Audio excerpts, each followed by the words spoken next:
शिवजी का जन्म कैसे हुआ? एक विस्तृत पौराणिक कथा। हिंदू धर्म में शिवजी को त्रिदेवों में से एक माना गया है। ब्रह्मा, विष्णु और महेश। ब्रह्मा सृष्टि करता है, विष्णु पालन करता और शिव संहारक। लेकिन शिव केवल संहारक नहीं, वे तो आदि और अनंत हैं। वे समय से परे हैं, परंतु फिर भी श्रद्धालु जन ये जानना चाहते हैं कि शिवजी का जन्म कैसे हुआ। क्या वे भी किसी स्त्री पुरुष की संतान थे? क्या उनका कोई आरंभ था?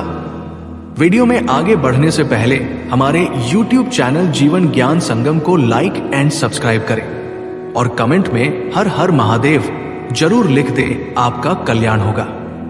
वेदों और पुराणों के अनुसार वेदों में शिव का उल्लेख रुद्र के रूप में होता है। रुद्र एक उग्र देवता है जिनका संबंध वायु, तूफान और विनाश से जोड़ा जाता है। बाद में पुराणों में रुद्र को ही शिव के रूप में विकसित किया गया, परंतु अनेक पुराणों और शैवागम ग्रंथों में शिव को अज यानी अजन्मा कहा गया है।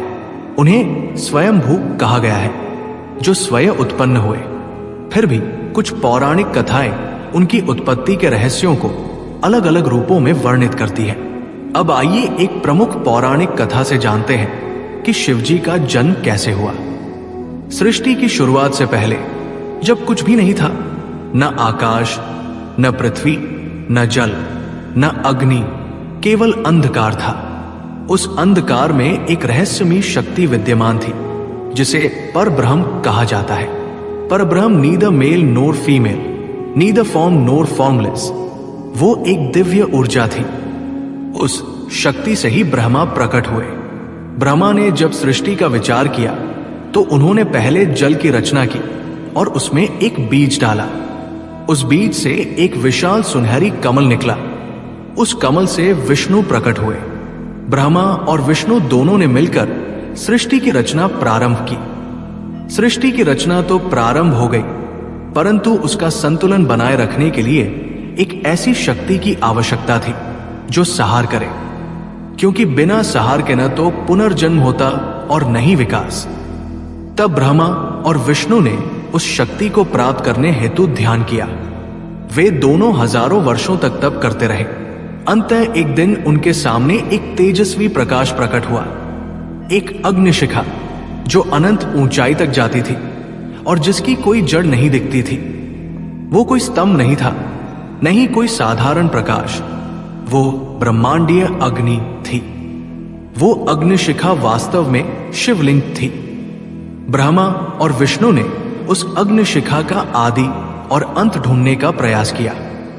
विष्णु वराह रूप लेकर नीचे की ओर गए और ब्रह्मा हंस रूप लेकर ऊपर उड़ चले। लाखों वर्षों की खोज के बाद भी कोई आदि या अंत नहीं मिला। विष्णु ने स्वीकार किया कि वो उस दिव्य स्तंभ का अंत नहीं ढूंढ पाए, लेकिन ब्रह्मा ने झूठ बोल दिया कि उन्होंने शिवलिंग का आदि देख लिया है। इस झूठ पर उस प्रकाश से एक भयंकर आवाज आई और एक रौद्र रूप प्रकट हुआ, महादेव। वो रूप इतना तेजस्वी था कि ब्रह्मा और विष्णु कांप उठे। शिव ने ब्रह्मा को उनके झूठ के लिए शाप दिया, तुम्हारी पूजा पृथ्वी पर नहीं होगी। इस प्रकार वो अग्निशिखा जो स्वयंभू शिवलिंग थी से शिव का प्रकट होना हुआ। इसका अर्थ यह है कि शिव का कोई भौतिक जन्म नहीं हुआ। वे उस ऊर्जा के प्रतीक हैं जो जन्म और मृत्यु से परे है। एक, रुद्र के रूप में शिव का जन्म। श्रुतियों के अनुसार ऋग्वेद में रुद्र का उल्लेख बहुत पहले हो चुका है। रुद्र को शिव का प्राचीनतम रूप माना जाता है। जब ब्रह्मा ने सृष्टि की रचना शुरू की तो उनके माथे से एक उग्र पुरुष उत्पन्न हुआ जिसकी आंखें रक्तवर्ण थी और शरीर नीला था। यह प्राणी जोर से रोने लगा। ब्रह्मा ने कहा, तुम क्यों रो रहे हो? उसने उत्तर दिया, मुझे कोई स्थान नहीं दिया गया। ब्रह्मा ने कहा, तुम्हारा नाम होगा रुद्र, क्योंकि तुम रो रहे हो। रुदन से ब्रह्मा ने उसे 8 रूपों में विभाजित किया, रुद्र, शंभु, पशुपति, ईशान, भीम, उग्र, महादेव और अश्नि। यहां रुद्र का जन्म ब्रह्मा के क्रोध और ऊर्जा से माना गया है। 2. दक्ष प्रजापति और सती की कथा से शिव का प्रकट रहस्य। जब सती ने शिव से विवाह किया तो उनके पिता दक्ष ने उनका अपमान किया। बाद में सती ने अपने प्राण त्याग दिए। ये घटना संहार की प्रेरणा बनी। शिव ने वीरभद्र और भद्रकाली को उत्पन्न कर दक्ष का यज्ञ विध्वंस कर दिया। ये कथा संकेत देती है कि शिव जहां एक ओर करुणा और योग के प्रतीक है, वहीं जब अन्याय होता है तो वे संहारक भी बन जाते हैं। वे संवेदना और संतुलन दोनों के स्वामी हैं। 3. देवी भागवत पुराण के अनुसार देवी भागवत पुराण में कहा गया है कि आदिशक्ति ने स्वयं को 2 भागों में विभाजित किया, पुरुष और स्त्री। पुरुष भाग से शिव प्रकट हुए और स्त्री भाग से पार्वती या शक्ति। इससे यह सिद्ध होता है कि शिव और शक्ति एक ही मूल ऊर्जा के 2 रूप है। शिव का अर्थ होता है मंगल।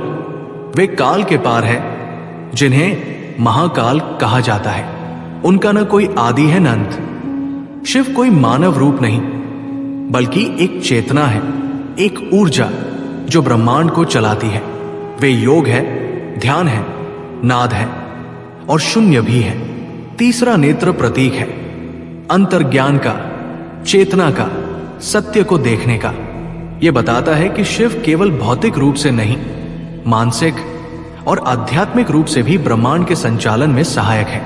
नटराज का नृत्य ये दर्शाता है कि सृष्टि सतत गति में है, जन्म, स्थिति और विनाश। शिव का तांडव इस शाश्वत चक्र का प्रतीक है। शिव का जन्म नहीं हुआ, वे प्रकट हुए।